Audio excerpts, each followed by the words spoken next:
Vamos a ir a la palabra de Dios esta mañana. El tema se llama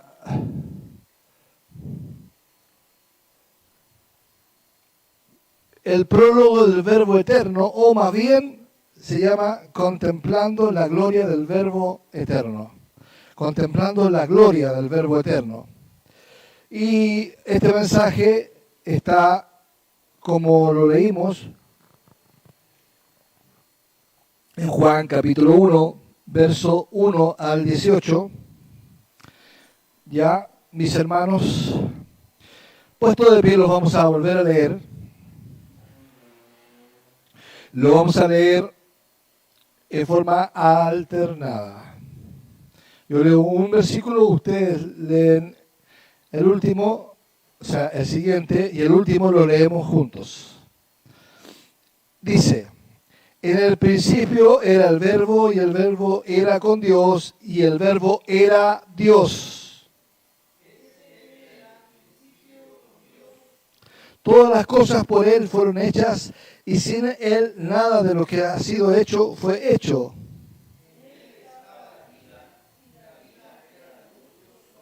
La luz en las tinieblas resplandece, y las tinieblas no prevalecen contra ella.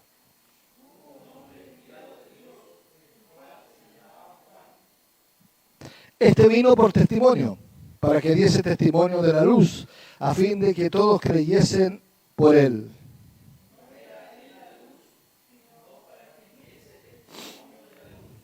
Aquella luz verdadera que alumbra a todo hombre venía a este mundo.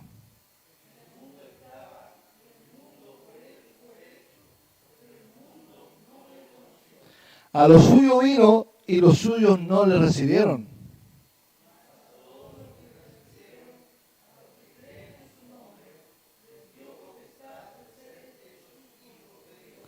Los cuales no son engendrados de sangre, ni de voluntad de carne, ni de voluntad de varón, sino de Dios.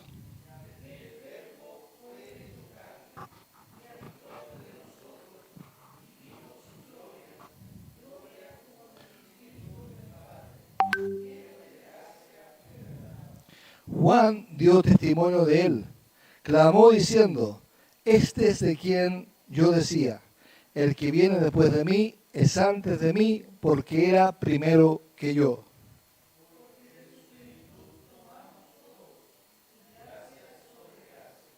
Pues la ley por medio de Moisés fue dada, pero la gracia y la verdad vinieron por medio de Jesucristo. Todos juntos. A Dios nadie le vio jamás. El unigénito Hijo que está en el seno del Padre, Él le ha dado a conocer. Amén. Vamos a contemplar esta mañana la gloria del Verbo Eterno, la gloria de Cristo. Padre, en el nombre de Jesús te damos gracias por poder darnos el privilegio de contemplar tu palabra, de contemplar, Señor, esto que es tan abstracto, pero es tan práctico para nosotros, porque si Jesucristo no fuese 100% Dios y 100% hombre, no seríamos salvos. Y gracias porque Él como hombre sufrió, y como Dios, Señor, tuvo misericordia de nosotros. Gracias por eso, Señor. Hoy día vamos a contemplar la gloria del Verbo Eterno. Y como decía el canto que cantamos antes, queremos entender, Señor, ese glorioso intercambio que tú hiciste con nosotros. En el nombre de Jesús. Amén. Bien, mis hermanos, tomen sus asientos. Hoy nos encontramos frente a uno de los pasajes, sin duda, más profundos y majestuosos de toda la Escritura, como Juan 1, versículos 1 al 18. Juan, a diferencia de los tres evangelistas de Mateo, Marcos y Lucas, no siguió una cronología de los hechos, sino lo que él hizo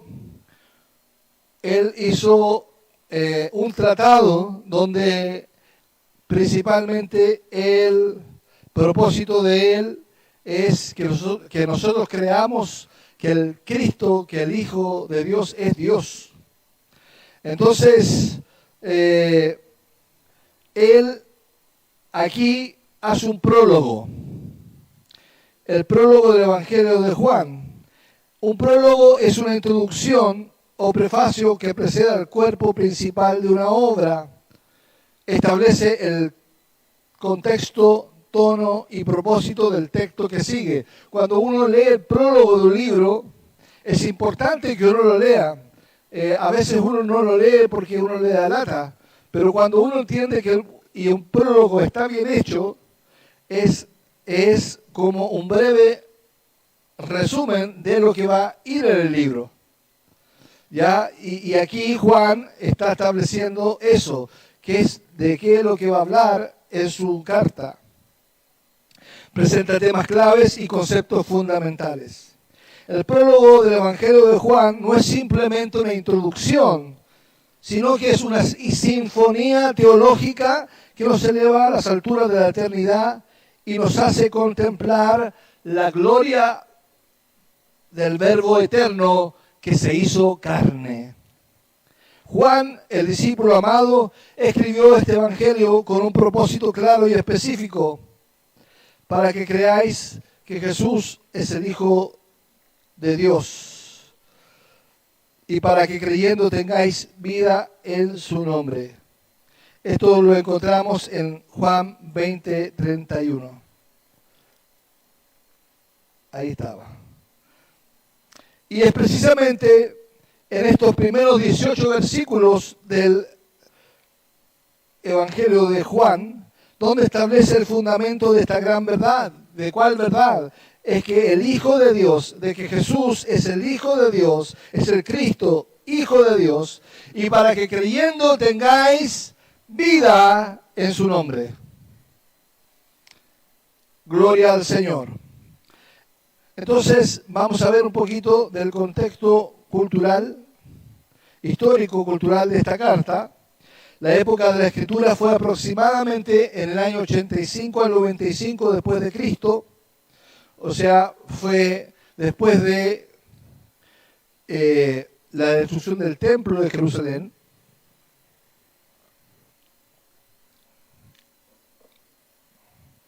Era cuando Juan ya estaba anciano, el periodo de conflicto que había entre la iglesia primitiva y la sinagoga.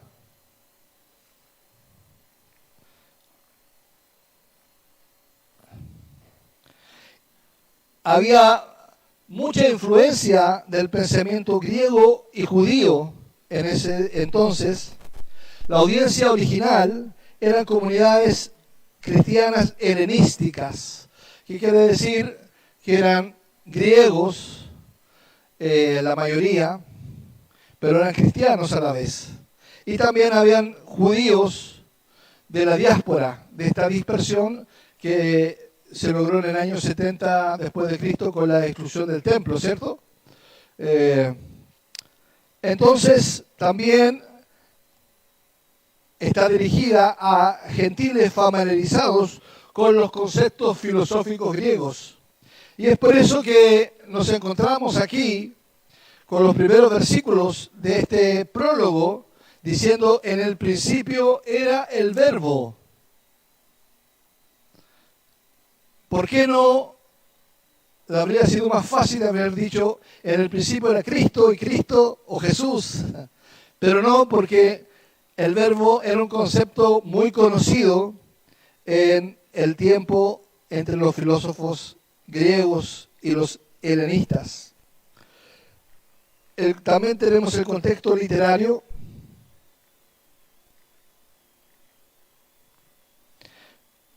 Es un estilo poético que aborda Juan y filosófico.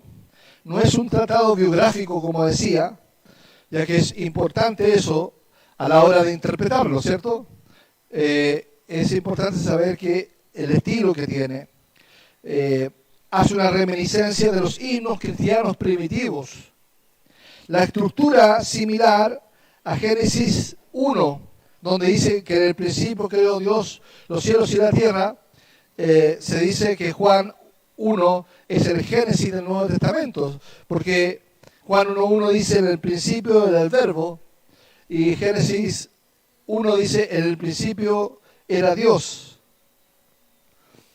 Ahora, el propósito de este libro es presentar la identidad de Jesús, establecer su divinidad y su preexistencia, o sea que Él ha existido eternamente, y conectar con audiencias judías y griegas. Ahora, nosotros a este contexto le podemos hacer preguntas. ¿Por qué es tan importante este pasaje, Juan 1.18, para nosotros hoy? Bueno, nosotros vivimos en tiempos de confusión sobre la identidad de Cristo. Se supone que deberíamos tenerla clarita, pero siempre han habido herejes y hombres que se han metido adentro de la iglesia, que han pervertido, y hoy en el siglo XXI todavía hay herejías. Y no son herejías nuevas, ¿cierto, hermano? Son herejías, la misma herejía del principio. Los docetistas, los arrianos, etcétera. Bueno, y tenemos ahí la respuesta. Vivimos en tiempos de confusión sobre la identidad de Cristo porque es un mundo de relativismo espiritual donde abundan las falsas enseñanzas sobre Jesús y donde muchos reducen a Cristo a un simple maestro moral. Hermanos, incluso nosotros los evangélicos, los cristianos, muchas veces vemos más a Cristo como un ejemplo de vida moral que como Dios. Entonces, es importante este pasaje para nosotros hoy, es muy importante. Bien, estructuraremos el mensaje que hoy desarrollaremos de 3 partes. La primera es la palabra eterna, que va de Juan 1 al 5. La segunda es la palabra creadora, que va de Juan 1, 6, 13. Y la tercera, la palabra encarnada, que va desde Juan 14 al 18. Bien, hermanos. Mientras nos sumergimos en este texto, les invito a abrir sus Biblias, no solamente sus Biblias, hermanos, sino que a abrir sus corazones. Porque no estamos simplemente estudiando una doctrina abstracta, sino que estamos contemplando la gloria del Dios eterno, aleluya, que se hizo hombre para revelarnos al Padre y traernos la salvación. Como Juan mismo experimentó y testificó, y vimos su gloria, gloria como del unigénito del Padre, lleno de gracia y de verdad. Gloria a Dios. Hoy día nosotros estamos invitados a contemplar esa misma gloria. Aleluya. Bendito sea el Señor. Nos vamos entonces al primer punto, la palabra eterna, Juan 1:5. Aquí yo tengo solamente el versículo 1 y el 2, que es el que vamos a revisar en este punto. Que dice, en el principio era el verbo, y el verbo era con Dios, y el verbo era Dios. Este era en el principio con Dios. Bien, Juan 1 al 5 nos dirige al concepto fundamental de la palabra eterna. Nos detendremos en este punto solo en el verso 1. La declaración inicial de Juan no solo resuena con el relato de Génesis 1:1, sino que también nos invita a explorar verdades profundas sobre la naturaleza de Dios y su relación en el verbo. Entonces vamos a ver 3 puntos en este primer punto. El primero es la eternidad de la palabra. Nos dice el versículo 1, en el principio era. En el principio era. Lo primero que tenemos que decir aquí, que la palabra, que el verbo, que Cristo no fue creado. Juan deja en claro que la palabra, el logos, no es una creación de Dios, sino que existió desde el principio. Esto contrasta con muchas filosofías que consideran a las palabras e ideas como producto del pensamiento humano o divino. La palabra, hermanos, existe eternamente. La palabra existe eternamente. La eternidad de la palabra significa que no tiene principio ni fin. Esto es vital, hermanos, ya que implica que la palabra es constante y confiable. La palabra de Dios nunca decae. Un fundamento es sobre el cual podemos edificar nuestra fe y confiar, porque la palabra de Dios no cambia, es inmutable. En un mundo cambiante, la eternidad de la palabra nos brinda seguridad y esperanza, hermanos. No hubo momento en que no existiera. Esto es importante, hermanos. No hubo un momento en que no existiera la palabra, el verbo. Esta afirmación es crucial para entender la naturaleza de Cristo.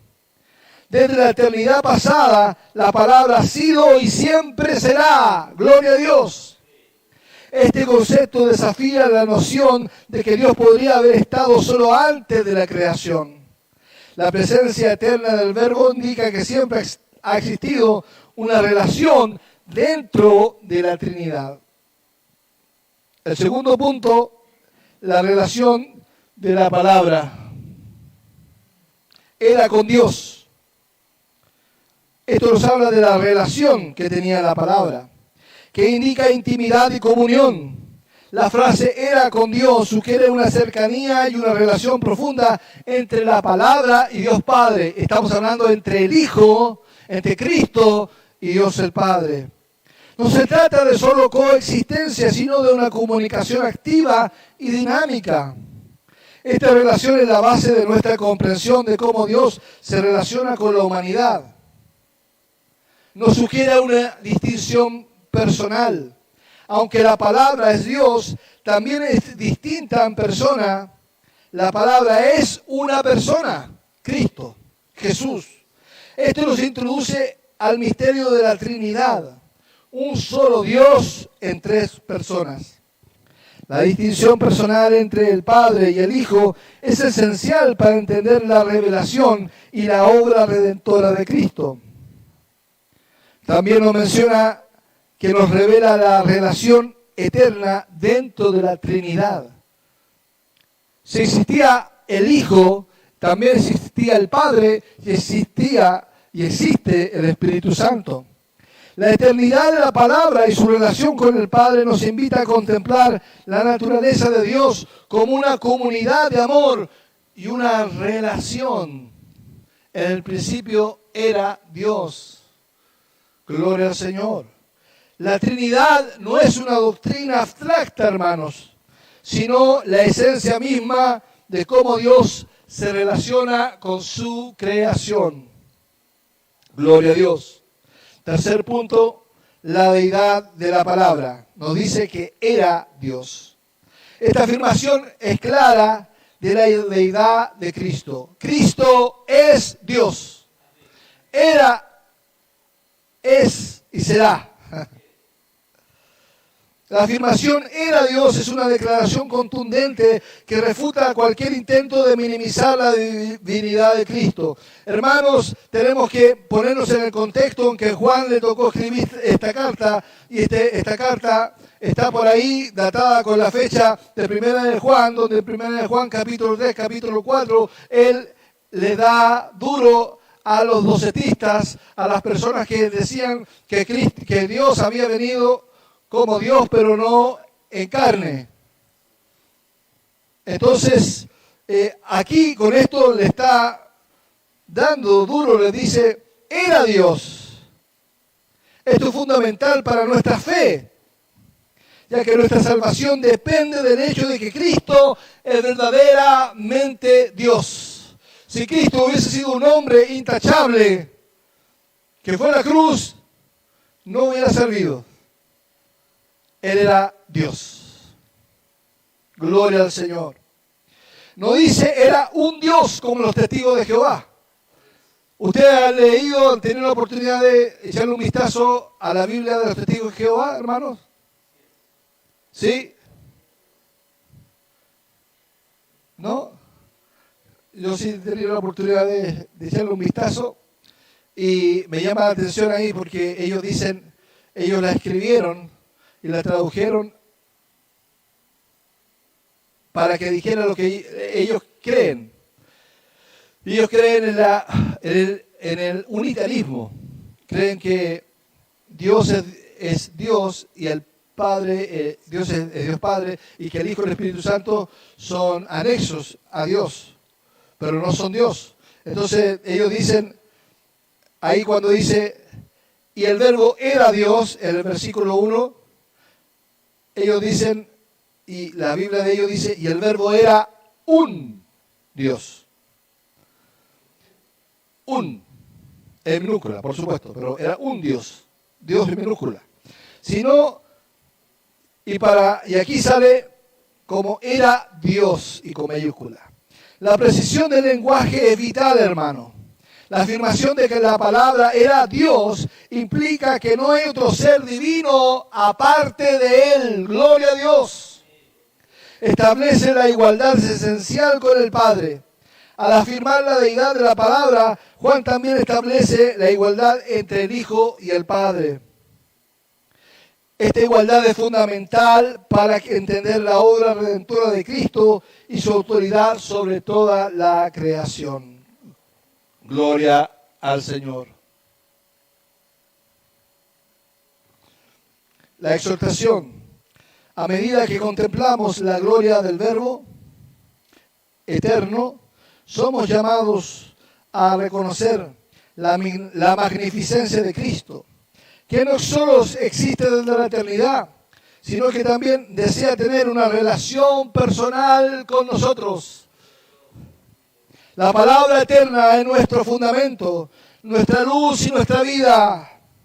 En un mundo lleno de incertidumbre, hermanos, podemos encontrar consuelo y seguridad en la verdad de que la palabra, que es Jesús, es eterna, es íntima y es divina. Gloria a Dios.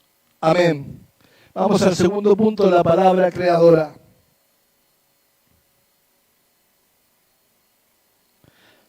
Aquí, la palabra creadora. Tengo los versículos de 3 al 5 y del 10 al 11.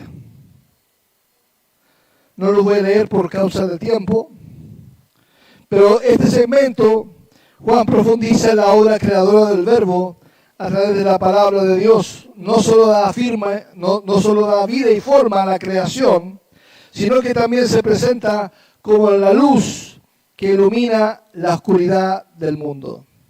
En la segunda parte, vale decir del verso 10 al 13, la segunda sección nos revela el poder, la luz y la tragedia del rechazo que la palabra enfrenta. Vamos a ir al primer tópico que nos dice el poder creado, el poder creador. Todas las cosas por Él fueron hechas. Versículo 3 dice, todas las cosas por Él fueron hechas. Todo fue creado por medio de Él. Gloria al Señor. Esto subraya no solo la universalidad de la creación, sino que también que Cristo es el agente activo en cada aspecto del mismo. Nadie existe independientemente a Él, a Cristo. La soberanía de Cristo sobre la creación es absoluta. Cada elemento del universo depende de su sustento, hermanos. Él es la fuente de toda vida. Es impresionante cómo los científicos, yo tengo un vecino que es científico, el Nico, que está estudiando un doctorado de biología molecular. Súper cabezón. ¿Qué edad tiene Nico? 27, más o menos. Y es un flaquito ahí, bien simpático. Pero cuando uno habla con él, y hablas un poco abstracto, pero él me decía, yo he hablado con él la semana pasada, me decía que era impresionante, y me dijo en esta palabra, él no es creyente, no es cristiano, pero me dijo, es inevitable que no me dijo que él crea, sino me dijo, es inevitable que no piense que hay un ser superior. Al ver una molécula por microscopio, me dice, esto no puede ser algo del azar. No puede ser algo del azar. Y yo le decía, bueno, él es fuente de toda la vida. La vida tanto física como espiritual emana del Verbo. En él la creación encuentra su propósito y significado. Borren a Cristo y perderemos el significado de la vida. Gloria a Dios. Segundo, la luz verdadera. La luz en las tinieblas resplandece, nos dice el versículo 5, y las tinieblas no prevalecieron contra ella. Ahora el verbo trae, aparte de ser una palabra creadora, es creadora porque trae la luz verdadera, trae iluminación espiritual. Juan presenta la palabra no solo como creadora, sino como la luz que iluminará nuestro camino. Esta luz no es solo conocimiento, como los griegos hablaban de gnosis, sino de revelación espiritual que trae claridad y verdad a nuestras vidas. ¿Y qué es lo que trae la luz? La luz confronta a las tinieblas. Gloria a Dios. Es inevitable que nuestras familias cristianas, hermanos,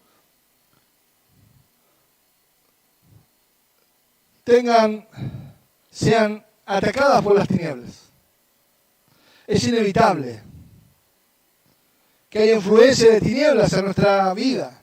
Por más que uno quiera, padre, madre, proteger a sus hijos por una u otra forma van a ser influenciados por estas tinieblas. Pero tenemos la promesa. La promesa es que las tinieblas no prevalecieron contra la luz. No prevalecen contra la luz. Confronta las tinieblas, la luz del Evangelio. La luz de Cristo entra en un mundo lleno de oscuridad y caos, hermanos. Lo único que puede entrar en el caos y cambiar el caos es la luz de Cristo. Gloria al Señor. Su presencia desafía la corrupción y la desesperanza. Esta confrontación no es solo un acto pasivo, hermanos, sino que es un llamado activo a la transformación. Cuando Cristo, la luz del mundo, entra a tu vida, inevitablemente empieza a haber una transformación. La primera transformación que se da es que tú te arrepientes. Es que caes en una convicción de pecado. ¿Es así? Puede que peques todos los días de cada rato, pero más y más pecado, más arrepentimiento hay. Lo que antes no sucedía. Porque antes tú pecabas y no había arrepentimiento, no había remordimiento, no había nada. Pero ahora sí lo hay. Bendito sea el Señor. Y eso es prueba de que la luz está haciendo una transformación en tu vida. Las tinieblas no pueden vencer la luz. Aleluya. Las tinieblas no pueden vencer la luz.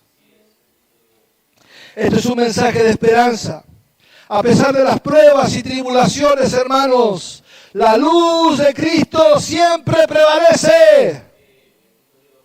Las tinieblas pueden intentar apagarla, pero no tienen poder sobre ella. Gloria a Dios. Tercero, la tragedia del rechazo. Nos dice el versículo 11, a lo suyo vino. En el mundo estaba y en el mundo fue hecho. Pero el mundo no la conoció. ¿A quién? A la luz, a Cristo. A lo suyo vino, los suyos no lo recibieron. La llegada de Cristo a su propia creación es un acto de amor y revelación. Gloria a Dios. Sin embargo, la ironía, hermanos, es que a pesar de ser el creador, muchos lo rechazan, no lo aceptan y no lo reconocen. Dice, los suyos no le recibieron. Aquí se puede entender de dos maneras, hablándole al pueblo de Israel y hablándonos a nosotros, la humanidad. Este rechazo es particularmente doloroso porque el contexto se refiere a su pueblo Israel, quienes esperaban el Mesías. Aquí, hermanos, no es que ellos no esperaran el Mesías, sino que había un fuerte movimiento, como lo hemos visto y relatado en los contextos de las semanas anteriores, que había un fuerte movimiento espiritual y que todos querían saber acerca del Mesías. Pero sin embargo, cuando Él vino al mundo, los suyos no le conocieron. La falta de reconocimiento de la palabra como el cumplimiento de sus esperanzas es una profunda tragedia, hermanos. Y eso también pasa hoy en día. Hoy en día sucede, hermanos, que Cristo es lo que necesitas, pero la gente rechaza a Cristo. Y sin embargo se abre y acepta otras cosas que son parecidas a Cristo, pero no lo son. Este rechazo no solo habla de la historia de Israel, sino también de la condición humana en general, que a menudo ignora y rechaza la verdad de Dios. Pero el versículo 12, hermanos, es un verso de esperanza donde dice, léanlos ustedes.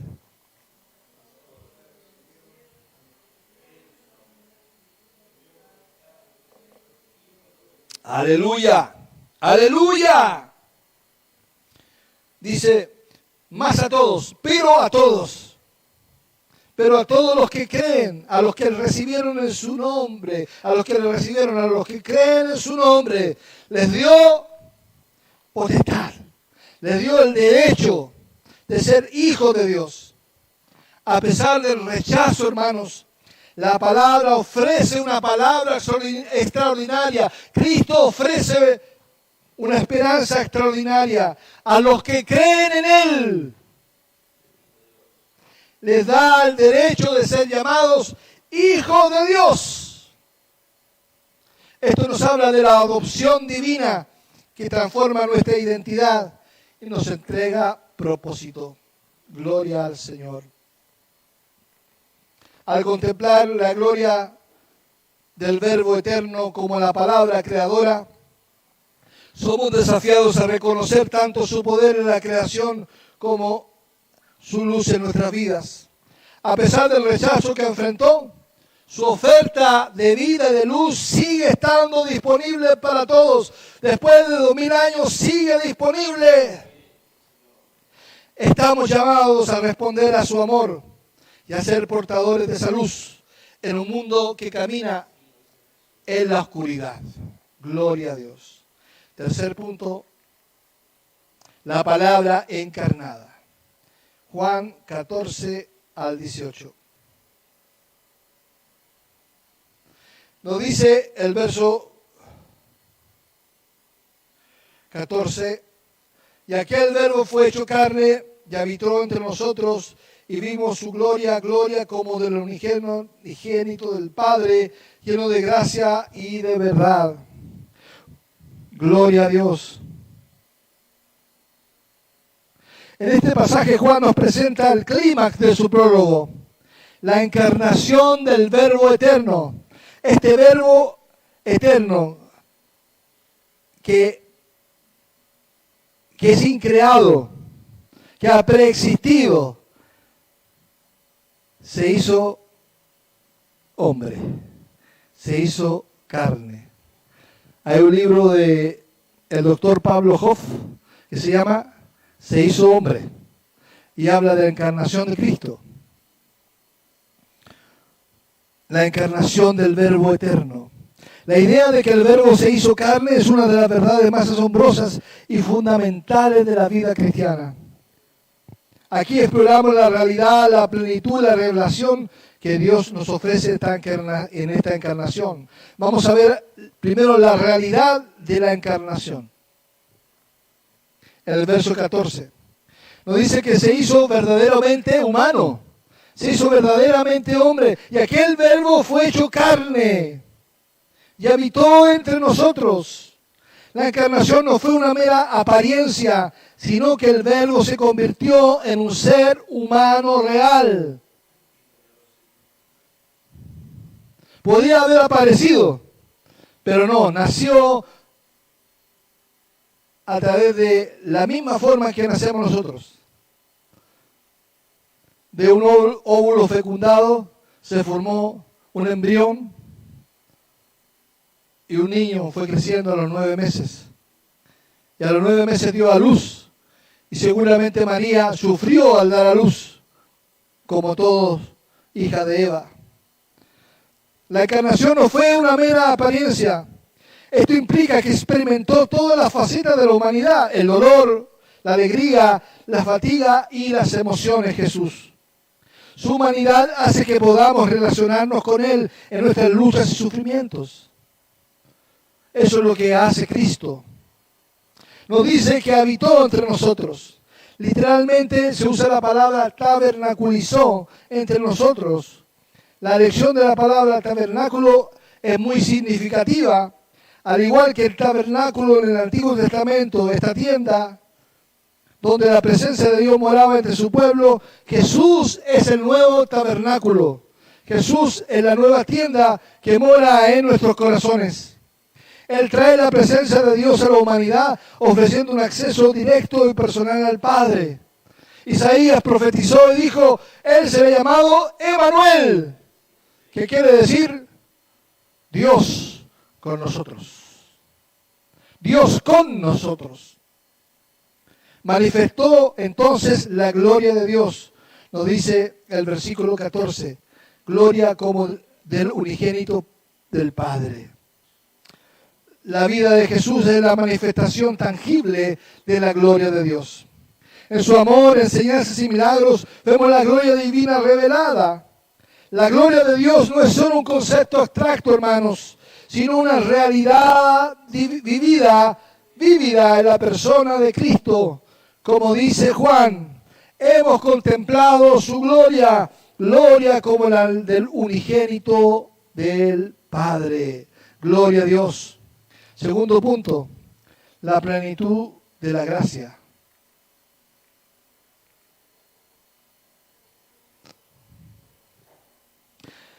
El verso 16 nos dice, porque de su plenitud tomamos todos y gracia sobre gracia.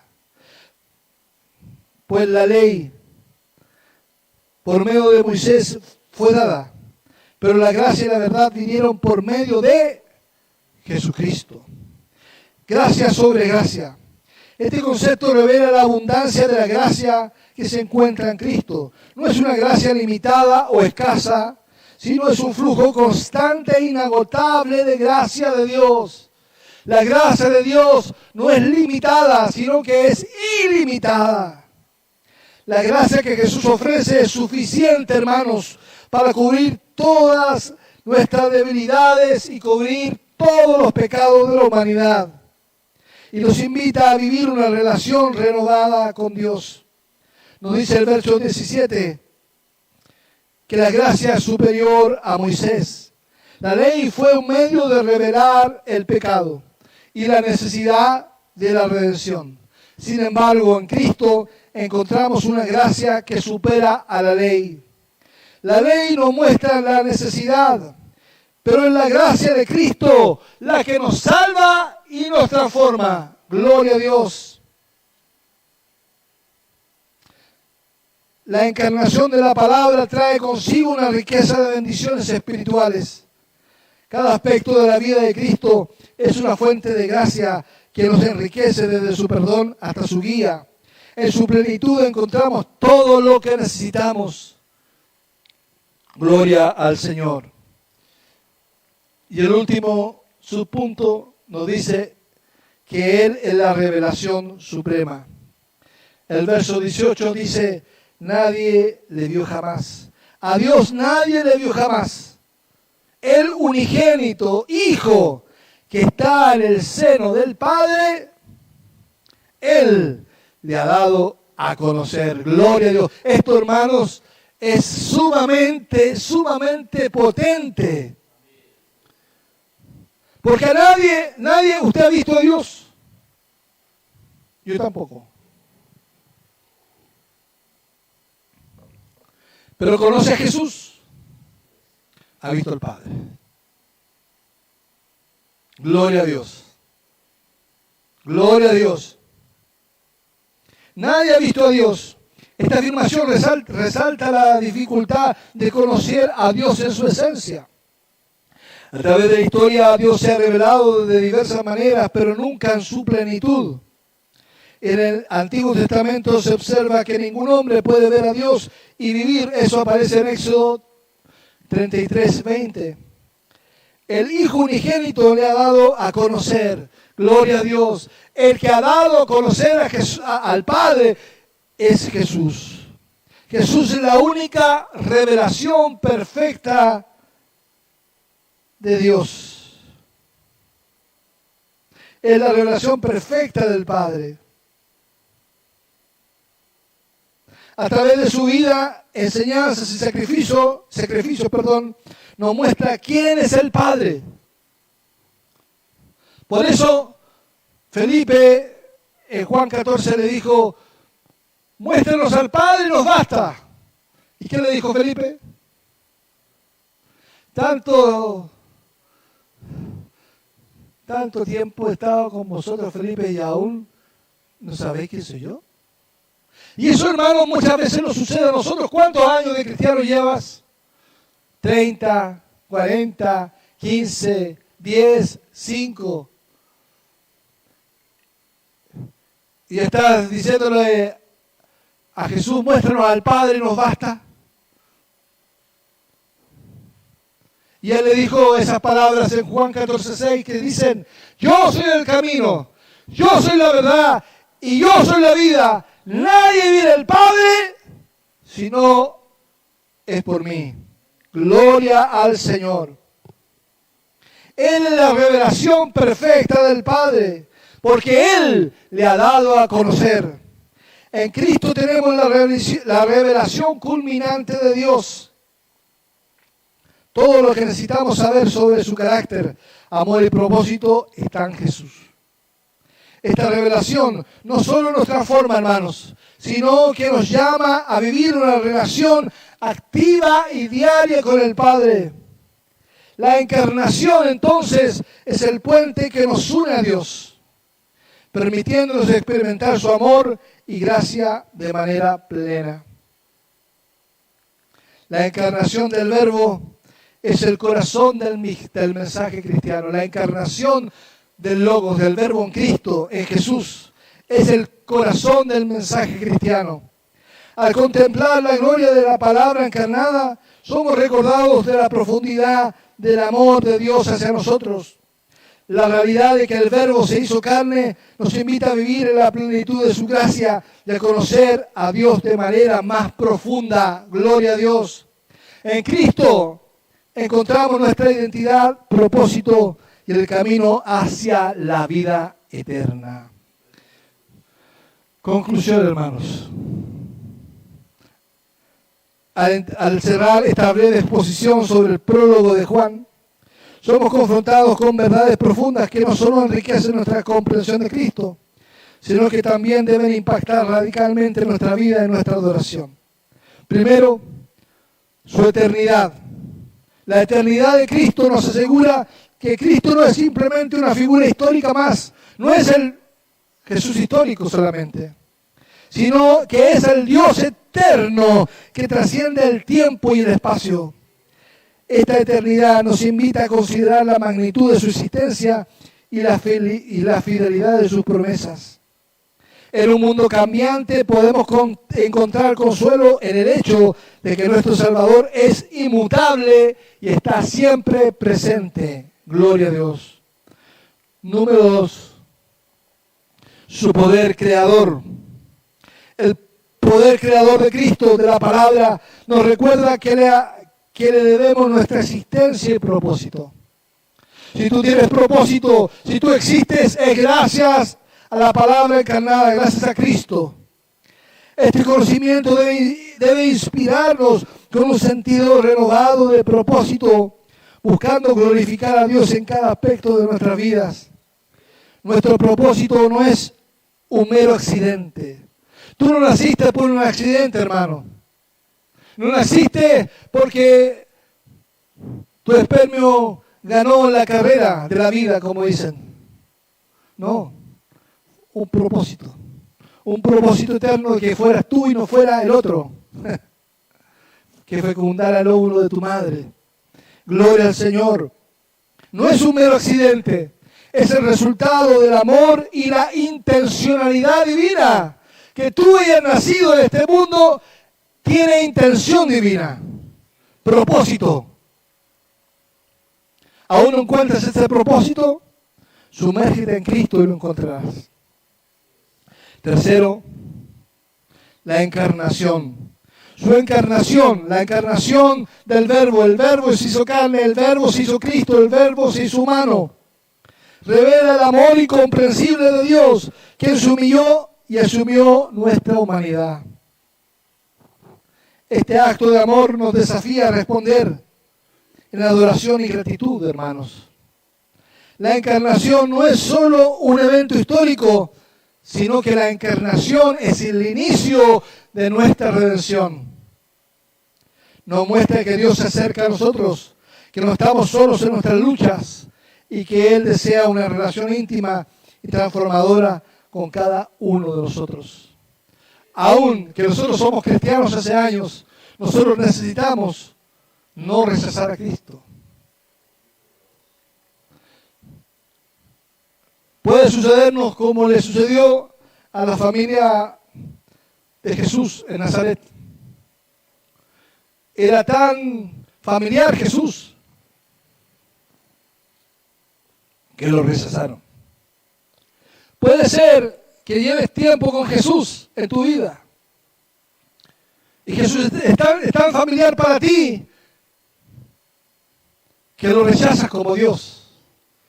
Además, es el genio de la lámpara. Cuando tienes un problema, dice, ¡ay! Ayúdame, Señor, cúbreme con tu sangre.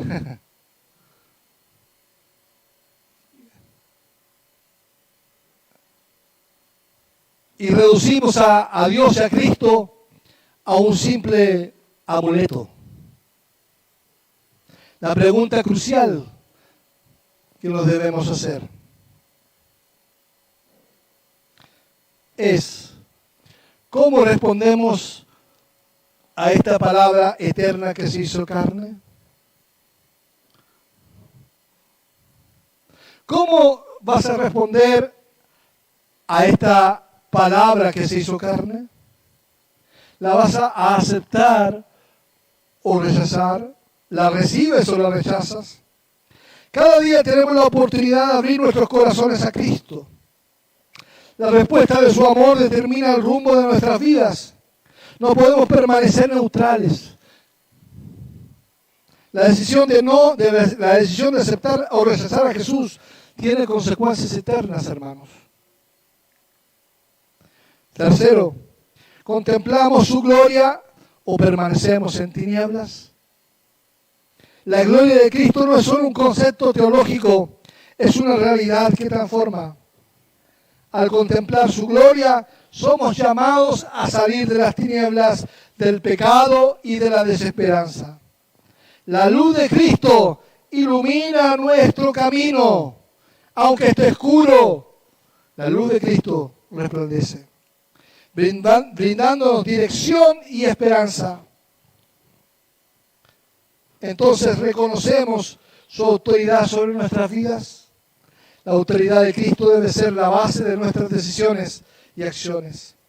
Al reconocer que Él es el Verbo eterno, nuestro Creador y Redentor, nuestra vida debe alinearse con su voluntad. Esto, hermanos, implica rendirnos a su señorío y permitir que su palabra guíe nuestro camino diario. Gloria al Señor. Hermanos, pónganse de pie. Es importante que respondamos al Señor. Lo aceptamos o lo rechazamos. Esto no se trata de pasar adelante, hacer una oración de recibir a Cristo. Yo no creo en eso. Pero sí se trata de confrontarte, hermanos. No hay neutrales en esto.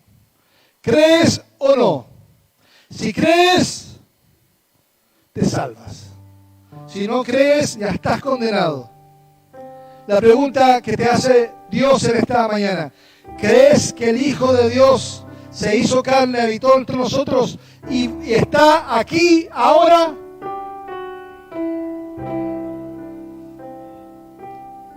Esa pregunta respóndela tú al Señor. Te invito a cerrar tus ojos y a que oremos al Señor y a que podamos responderle al Señor esa pregunta. Decirle: sí, Señor, me cuesta creer, pero ayúdame a creer. Ayuda mi incredulidad, como dijo el publicano, el cobrador de impuestos. Y el Señor le ayudó. Padre Celestial, Padre Santo, gracias por enviarnos a tu Hijo, que es la palabra eterna que se hizo carne. Señor, te rogamos, te pedimos que este año 95 que se aproxima, podamos contemplar su gloria. La gloria del unigénito Hijo de Dios. Que Cristo no sea otra cosa que el Dios encarnado que se hizo hombre y habitó entre nosotros. Que deje de ser el mago de la lámpara, el genio de la lámpara, nuestro amuleto, cosas que son paganas. Ayúdanos a creer y a recibir fielmente su divinidad. Ayúdanos a contemplar su gloria, a recibir de la gracia de Dios y a vivir como hijos de luz. Padre, esta luz no es para esconderla debajo de nuestras camas, sino que es luz divina, es luz de Cristo, para mostrarla y dar a conocer al Hijo de Dios. Gracias, Señor. Tengo un tiempo ahí para darle gracias a Dios. Hable con Dios. Hable con Dios. Hable con Dios.